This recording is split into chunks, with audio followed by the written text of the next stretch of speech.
বাংলাদেশে কিছু অলৌকিক ব্রিজ এবং সেতু রয়েছে, তবে অদ্ভুত বিষয় হচ্ছে ভিন গ্রহের সেই ব্রিজ কিংবা সেতুগুলো পার হতে হলে অবশ্যই আপনাকে এলিয়েন হতে হবে। সাধারণ মানুষ হলে চলবে না। এলিয়েন দ্বারা নির্মিত এই সেতুগুলো দেশের জনসাধারণের জন্য প্রায় 2 দশক ধরে তৈরি করা হচ্ছে, অথচ সেতুগুলোতে ওঠারই কোনো ব্যবস্থা নেই। তাহলে এরকম সেতু বানানোর মানে কি? এর কারণ খুঁজে বের করেছে দেশের সাধারণ বিজ্ঞানীগণ। বাংলাদেশের জনসাধারণের কষ্ট কমানোর জন্যই এই সেতু নির্মাণের দায়িত্ব নিয়েছিল একদল এলিয়েনরা, কিন্তু তারা বুঝতে পারেনি সাধারণ মানুষের এলিয়েনদের মতো ক্ষমতা নেই। তারা এক লাফে সেতু পার হয়ে যেতে পারে না। এটা না বোঝার কারণেই এলিয়েনরা নিজেদের মতো করে সেতু বানিয়ে রেখে গেছে। যেসব সেতুর কোনোটিতে হয়তো ওঠার ব্যবস্থাই নেই, শুধু খালের মাঝখানে আগা মাথা ছাড়াই একটি কংক্রিটের সেতু দাঁড়িয়ে আছে। আবার হয়তো কোনোটিতে সেতু বলতে কিছুই নেই, শুধু কয়েকটি পিলার বানিয়ে রাখা হয়েছে।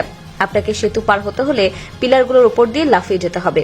কিছু ব্রিজে আবার রড না দিয়ে বাঁশ ব্যবহার করা হয়েছে। হয়তো এলিয়েনরা ভেবেছে রড দিয়ে কি হবে, এর চেয়ে বরং দেশীয় কাঁচামাল ব্যবহার করাই ভালো। সেটি হচ্ছে পাকা বাঁশ। কুমিল্লার নয়াচর গ্রামে খালের উপর রয়েছে এক সেতু, যেটার নির্মাণ কাজ আজও শেষ হয়নি। বিলাসবহুল এই সেতু নির্মাণ কাজ কবে শেষ হবে তা কেউ জানে না। মানুষ শুধু জানে একটি সেতু নির্মাণ করা হচ্ছে। সেখানে গেলে দেখা যায় পানির উপর দাঁড়িয়ে আছে 4টি পিলার। 23 বছর ধরেও ওইভাবেই রয়েছে সেতুটি। পটুয়াখালীতে রয়েছে এমনই একটি সেতু যার নির্মাণ কাজ শুরু হয়েছিল 2012 সালে। এই সেতুতে আবার ওঠার ব্যবস্থা ঠিকই আছে, মাঝখানে শুধু মূল সেতুটাই নেই। দেশে এরকম আরো কত শত এলিয়েন ব্রিজ রয়েছে তা কেবল সেতুর সুমারি হলেই হয়তো বলা সম্ভব। প্রশ্ন উঠতে পারে, সেতুর যদি এই হাল হয় তাহলে বাজেটের টাকা কোথায়? কোন রকম গবেষণা ছাড়াই জানা যায় সেতুর জন্য যে পরিমাণ বাজেট ধরা হয়েছিল তা পুরোটা কাজে লাগেনি বলে এলিয়েনরা সেগুলো ভিন গ্রহে পাঠিয়ে দিয়েছে, যেন ভিন গ্রহের অর্থনীতিতে একটু চাঙ্গা হতে পারে। কেননা তারা অনেক দিলদরিয়া। এখানে আরো প্রশ্ন উঠতে পারে, যদি বাজেট কাজেই না লাগে তাহলে এত খরচ দেখানোর মানে কি? এই প্রশ্নের উত্তর আমরা সবাই জানি, কিন্তু বলবো না। দেশের অত্যাধুনিক সেই সেতুগুলোতে এখন মই ব্যবহার করে কাজ চালাতে হচ্ছে, কারণ সেতুগুলো মানুষের উপযোগী করে আপডেট করার কথা থাকলেও পরবর্তীতে সেই সুযোগ আর হয়ে ওঠেনি। কারণ ভিন গ্রহে শুধু টাকা পাঠিয়ে কাজ হয়নি।